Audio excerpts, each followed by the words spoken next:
Bonjour à tous, j'espère que vous allez bien, j'espère que vous vous portez bien pour ce début de journée.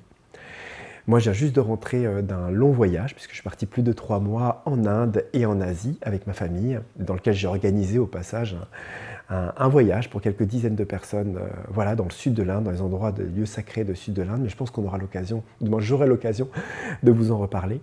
Mais là, on va parler ensemble des entités négatives, des énergies négatives et de comment réussir à se libérer de la peur, de l'angoisse déjà, d'attraper ou de choper, comme on dit souvent, des entités négatives, ou du moins d'être en permanence pollué par ça, et des différentes clés pour se libérer justement de toutes ces charges, de tout ce qui peut nous accrocher, en tout cas, ce type d'énergie en fait à nous. Parce que je pense qu'il y a des choses de base en fait à comprendre par rapport à ça, qui ne sont pas forcément toujours comprises, et aussi se sortir un petit peu du processus de protection permanente que l'on peut avoir, d'imaginer des bulles de protection, des énergies, des rituels autres qui nous protègent de ce qu'on attire en fait naturellement de par notre vibration. Hein. On ne peut pas lutter en tout cas contre des résonances, comme on ne peut pas lutter contre des synchronicités de manière naturelle, en tout cas dans la vie. Je vais vous partager mon expérience, je vais vous partager ce par quoi un petit peu parfois je suis passé et ce qui m'a permis en tout cas de me libérer un petit peu de ça quand on commence à être sensible et on rentre dans le monde des énergies et on n'a pas tout à fait confiance, tout à fait conscience non plus de ce qu'il y a et dans lequel parfois la peur, l'imagination prend le dessus très largement sur ce que l'on risque en tout cas véritablement. Une chose aussi importante que j'aimerais vous partager, c'est que ce ne sera jamais des objets extérieurs, des énergies extérieures qui combleront ou qui protégeront entre guillemets des énergies naturelles, latentes ou présentes en vous qui attirent en tout cas ce type d'énergie. Même s'il y a une hygiène naturelle à avoir, et ça j'en parle dans pas mal de vidéos sur le nettoyage énergétique, sur comment réussir aussi à avoir une hygiène vibratoire énergétique qui est saine et qui, entre guillemets, limite un petit peu les saletés quotidiennes ou les énergies, en tout cas, qui peuvent se coller, si on peut dire ça comme ça, à nous, mais apprendre à avoir une vision plus globale des choses, plus sous forme d'énergie que de présence et d'intelligence. Donc j'en parlerai, puisque juste après, je vais vous partager un extrait de formation dans lequel je tente en tout cas de vous donner le maximum de clés pour pouvoir justement passer au-delà de ça, hein, trouver des solutions, en tout cas pour tous ceux qui peuvent vivre ça. Généralement, en fait, quand on parle d'entités négatives, on parle généralement aussi très souvent de protection. Du moins, on cherche des protections pour éviter, en tout cas, de vivre des désagréments. Ce que je voulais vous partager par rapport à ça, c'est que le système de protection dépend du niveau de conscience en fait de la créature. Dans tous les règnes de la nature, on trouve naturellement en tout cas des systèmes de protection, que ce soit les cellules immunitaires, que ce soit le fait d'une plante de se protéger par des épines, que ce soit simplement au niveau animal par exemple une certaine violence, en tout cas pour se protéger en tout cas de certains prédateurs. On réalise et on peut réaliser à un moment que quand on monte dans les niveaux de conscience et on raffine en tout cas la qualité en tout cas énergétique de notre conscience tout simplement, la protection n'est plus un système de fermeture, mais elle est un système d'ouverture. Dans le sens où, très naturellement, c'est par l'ouverture, c'est par le rayonnement, c'est par la vibration, c'est par notre propre lumière que naturellement un système de protection se met en place. Mais ça nécessite peut-être parfois pour certains le courage de s'en remettre à leur divinité, de relativiser en tout cas sur ce qu'ils risquent vraiment, et aussi le fait de réussir à s'abandonner à quelque chose de plus grand et de plus profond qu'eux. Pour ne pas, de manière subconsciente et inconsciente, fermer à chaque fois les écoutilles, en tout cas des différents centres énergétiques et de leur lumière, qui au contraire génèrent de l'obscurité, qui attirent en tout cas naturellement des prédateurs, en tout cas énergétiques, à s'aventurer en tout cas proche de nous, mais au contraire en apprenant à sourire et à s'ouvrir à l'amour, en tout cas tout simplement. Donc notre plus belle protection et notre plus grande protection, aujourd'hui, c'est l'ouverture à notre lumière. Un petit peu comme si je vous disais que la meilleure manière de vous protéger d'une relation, c'est d'apprendre à aimer. Imaginez qu'un ami vous présente des personnes et que plus vous allez être dans la fermeture, le jugement en fait de ces personnes, plus vous allez contracter entre guillemets l'impression de vous faire attaquer, de vous faire juger, de vous faire mal regarder ou de vous sentir complexé ou frustré en tout cas de votre petite place. Plus vous allez vous sentir petit en tout cas. Et si vous voulez vraiment, et ça c'est mon conseil, à vous protéger en tout cas des personnes, regardez le cœur. Apprenez et apprenons en tout cas à regarder tout de suite le cœur. Ne pas rentrer dans une division et de chercher l'unité en fait tout simplement quand on regarde quelqu'un, nous amène tout de suite à être plus serein, à être plus confiant, et amène tout de suite aussi au niveau naturellement de la relation qui va se créer, à avoir quelque chose de beaucoup plus calme, de beaucoup plus amoureux, dans lequel les deux risquent moins. Vous vous sentez beaucoup plus à l'aise et beaucoup plus serein quand vous avez une personne en face de vous qui est fondamentalement et relationnellement compassionnelle de manière naturelle, qu'une personne qui vous regarde de haut, naturellement, même sans parler, et dans lequel vous vous sentez mal à l'aise. Parce que c'est jamais par hasard qu'on se sent mal à l'aise avec quelqu'un, et comme je vous le dis, ma méthode, en tout cas celle que je vous conseillerais, c'est de regarder le cœur, de descendre dans votre cœur. Là, je me souviens, j'étais en Inde il n'y a pas longtemps, et donc quand on est en voyage comme ça, il y a énormément de monde dans la rue, on rencontre beaucoup de gens, on n'est pas chez soi, donc c'est vrai qu'on brasse entre guillemets, en tout cas beaucoup de population, sauf que c'est un pays en tout cas qui est très peuplé. Et donc j'étais comme ça sur les terrasses de bar ou sur la plage, sur ces endroits, et je regardais les gens passer. Et très rapidement, en fait, notre conscience, notre mental, qui aime la dualité, qui aime la division, qui aime le jugement aussi, qui a besoin de mettre les choses dans les étiquettes. Vous savez, c'est un peu comme quand on est sur la terrasse d'un bar et on regarde les gens et on a plein de pensées qui viennent. Ah, lui, il est machin. Ah, lui, il est ceci. Ah, lui, il doit être avocat. Ah, lui, il se prend pas pour de la merde. Ah, lui, il se prend pas machin. Ah, nanana. Vous voyez ? Et quand on laisse le mental parler comme ça, on se retrouve en fait à simplement laisser le mental juger en fait naturellement. Mais le mental, il n'a pas d'autre choix en fait que de se nourrir de la division. Et donc, si on prend le temps en fait naturellement et très simplement de regarder les gens avec le cœur, eh ben naturellement, on sent que cette division et ce jugement disparaît. Et moi, ma technique, en tout cas ces derniers mois, en tout cas pour toucher ça, c'était de m'imaginer en fait quand je regardais quelqu'un que cette personne c'était ma fille ou que c'était mon fils. Et de sentir à chaque fois que je voyais quelqu'un, de me dire tiens, mais en fait, même si je vois quelqu'un qui a 50 ans ou 60 ans qui passe, je me dis mais si c'était mon fils, même si j'étais mort ou chose comme ça, il était beaucoup plus âgé, j'étais beaucoup plus âgé, et je le regarde, et d'un seul coup, très naturellement, mon cœur s'ouvre et je vois cette personne comme une personne que je dois protéger, comme une personne qui a fait sa vie, et c'est plus du tout la même manière en tout cas de vivre les choses et la relation. Et de ce fait, si je m'imaginais ensuite rentrer dans la relation avec cette personne, ma manière de rentrer en relation serait immédiatement amoureuse et compassionnelle. Non parce que je tente de le faire de manière altruiste en tentant de l'être, mais tout simplement parce que naturellement j'ai ouvert un canal naturel en tout cas dans la relation.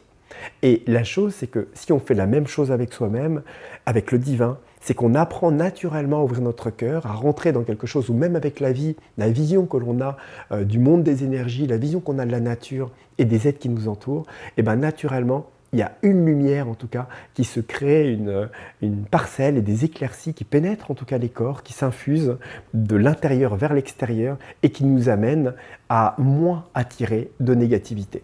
C'est pour ça que on a souvent du mal à comprendre quand on nous parle que l'amour est la plus grande force, que l'amour est la plus grande protection.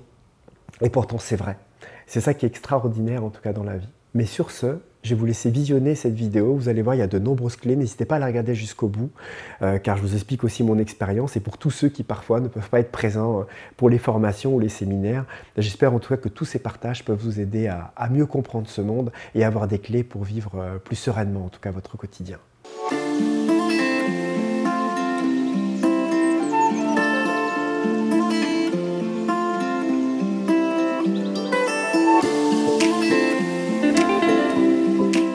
Quand on a peur des entités négatives, c'est important de se rappeler que ce qui nous fait le plus peur, c'est le mot. Et l'image et la projection que nous pouvons avoir, en tout cas, de ce que nous avons imaginé. En fait, on a un peu plus peur de notre propre peur qu'une réalité, en fait, réellement vibratoire et de ce que ça peut générer. Ce que je voudrais vous dire par rapport à ça, c'est que essayez de remplacer le mot entité négative par le mot énergie. Et si nous, on va dire ça comme ça, si nous comprenons que tout est énergie, vous allez réaliser que ce qui est et ce qui prend symboliquement la forme d'une entité négative, quelle qu'elle soit, c'est une énergie qui est en présence de nous, par attraction, par résonance, par proposition aussi de grandir et de se retrouver confronté à quelque chose que nous avons attiré ou qu'il est important que nous regardions ou que nous transmutions. Et quand on voit les choses sous forme d'énergie, c'est plus la même chose que de mettre ça sous forme d'un être ou d'une présence qui nous voudrait du mal. Ça change la donne, en fait, d'apprendre à voir les choses sous forme d'énergie. Et il y a une chose aussi qui est importante que je voulais vous dire par rapport à ça, c'est que quand je vous parle de ce processus d'inversion qui régit en fait la totalité en fait, du monde duel dans lequel nous vivons, eh ben, on ne peut pas monter plus haut que nous ne pouvons descendre. À partir du moment où nous montons à cette altitude-là, dans les plans de la verticalité, nous montons en vibration à cet endroit-là, nous révélons par principe d'inversion un processus qui est plus bas, mais qui est proportionnel.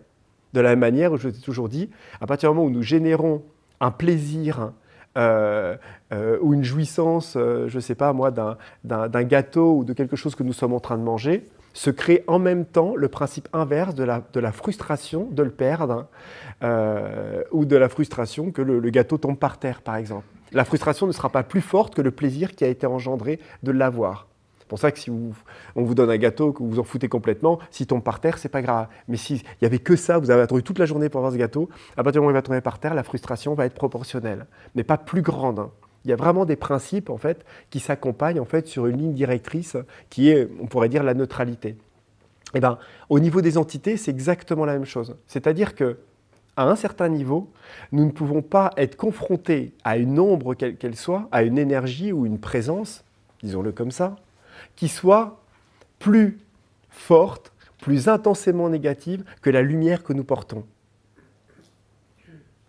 Ce qui veut dire que fondamentalement, toutes les projections que nous pouvons avoir d'entités extrêmement négatives, qui peut machin, dans lesquelles on va être désemparé, dans lesquelles on ne va pas pouvoir gérer, etc., est une fausse interprétation d'une réalité vibratoire qui n'est pas vraie en fait. À partir du moment où nous sommes confrontés à une problématique, nous avons forcément, de manière inverse, la possibilité et toutes les solutions au niveau vibratoire et potentiel de le dénouer ou de la réaliser ou de la transcender d'une manière ou d'une autre. Ce qui veut dire que quand nous attirons une entité négative, quelle que soit la raison, eh ben derrière, on a la lumière correspondante pour s'en, entre guillemets, libérer. Et vous savez, quand il y a une entité négative qui vient, ou une présence, ou une énergie, une contraction un petit peu intelligente ou inconsciente qui arrive à nous, eh ben, moi j'ai remarqué en fait dans mon expérience que plus on a peur, plus on se contracte forcément, plus on baisse en vibration, et en baissant en vibration, et en ayant peur de cette peur et de cette entité pour laquelle nous sommes ignorants, en tout cas dans la confrontation, parce que pour nous c'est une sorte de confrontation, eh ben, nous amenons la vie à vivre nos peurs.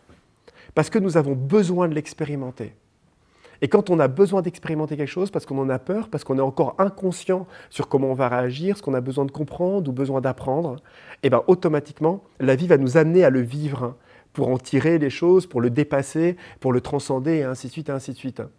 Et je me souviens à une époque où j'avais cette problématique, où j'étais là et j'avais des peurs, on se fait plus de, je crois, 20 ans en fait, que j'avais ces expériences-là. Et j'avais vraiment peur en fait des entités. On me disait juste le nom, j'avais peur. Vous voyez, j'étais des choses comme ça.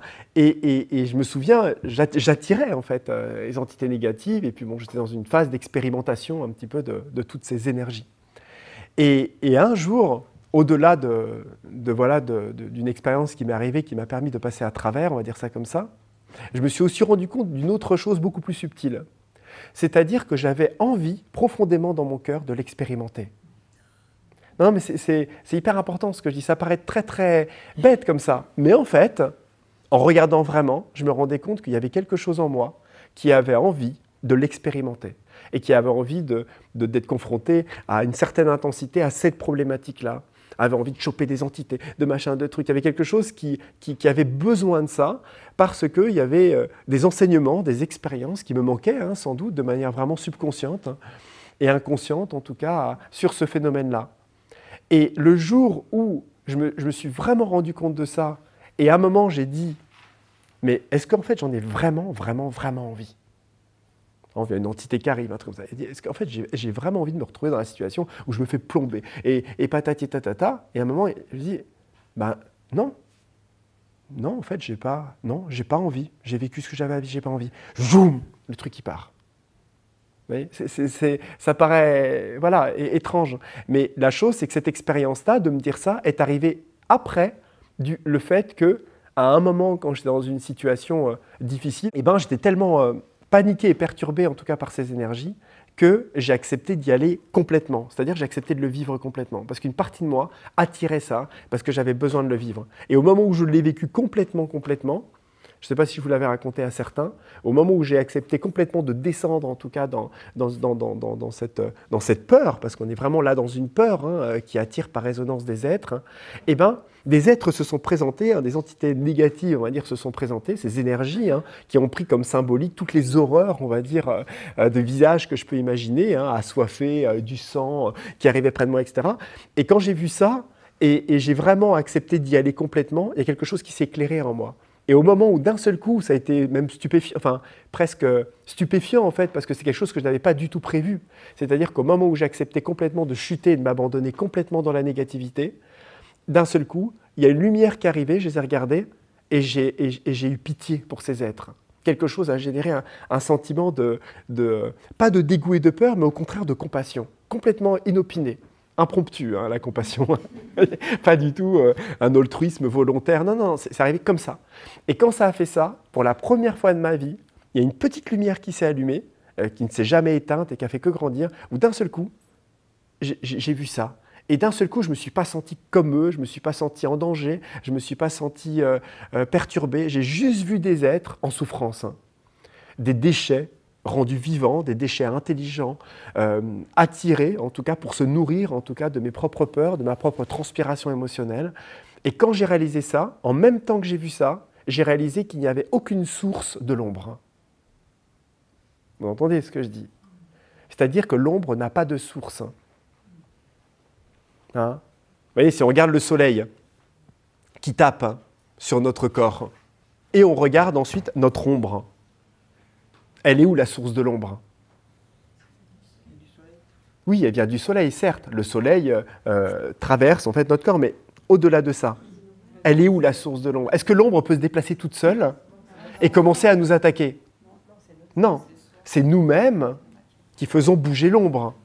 C'est notre propre déplacement qui fait bouger l'ombre. Mais regardez un chat qui joue avec son ombre ou un bébé qui se demande ce que c'est. Quand on est dans un état, on va dire, une immaturité liée à notre connaissance intérieure, on pourrait dire qu'effectivement, on aurait l'impression que l'ombre qui nous accompagne est une ombre qui est intelligemment guidée, en tout cas par une source profonde dans laquelle il y aurait une source des ténèbres. Même s'il y a des êtres intelligents hostiles dans certains plans, on s'entend. Mais simplement, ce que je veux dire par là, c'est que quand on accepte d'y aller, vraiment avec vraiment la vraie confiance et la foi, et on réalise véritablement ça, et je vous dis, ne pas le réaliser mentalement, parce que le mental, il ne peut rien pour ça. Ce n'est pas le fait de comprendre ça qui fait ça. C'est l'expérience d'y descendre et de l'intégrer dans le corps et de le voir.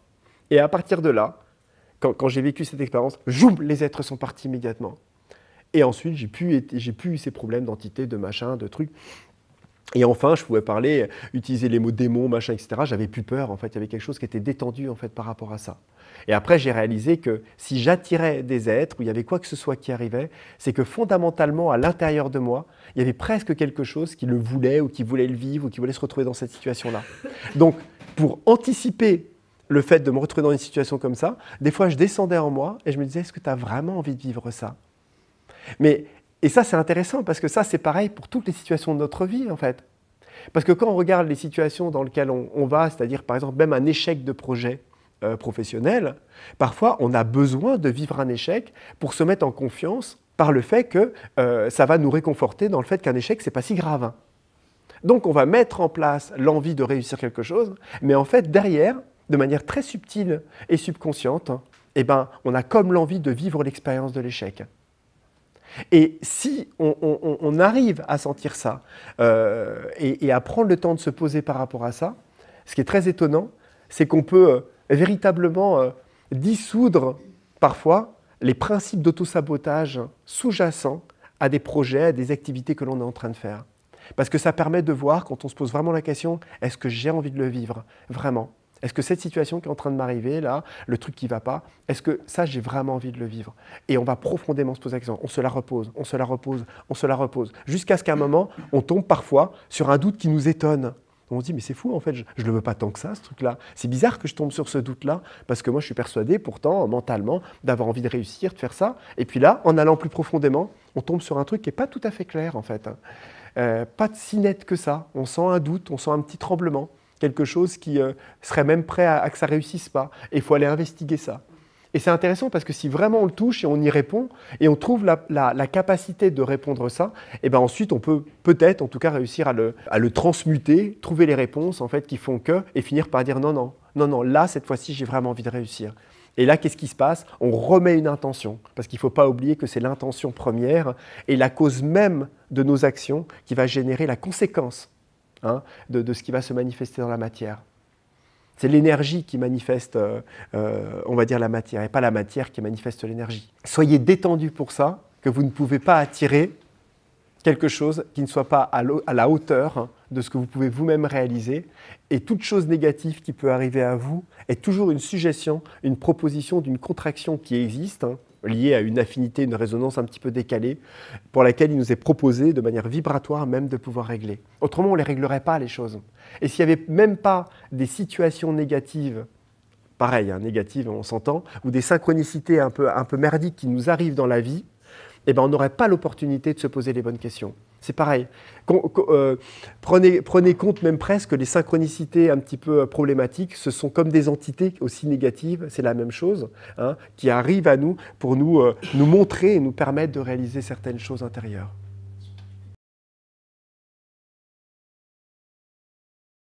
Non, non, non, jusqu'à descendre à la contraction, mais pas à une source. On descend à une cause. C'est pas la même chose. Regardez, est-ce que dans l'univers, on va prendre comme ça, si on parlait maintenant de ce qu'on appelle les ténèbres et l'ombre, est-ce qu'il y a là, une source de l'ombre? Alors, n'entendez pas l'ombre par les ténèbres, l'ombre et la lumière dans une partie énergétique et vibratoire. Prenons-le de manière très pragmatique en regardant la nature, le monde physique. Est-ce qu'il y a une source d'ombre? Non. Qu'est-ce qui génère de l'ombre? Regardez, je vais prendre ça comme ça. Est-ce que là, est-ce que vous pouvez éteindre la lumière dans la salle? Est-ce que quelqu'un a un objet là pour éteindre la lumière et mettre le noir? Non, on ne peut pas. L'ombre est simplement, et l'obscurité est juste un manque de lumière. Mais s'il y a une source, on va dire, manifestée, qui amène l'espace et le monde et la forme à prendre vie, à prendre forme, c'est la lumière.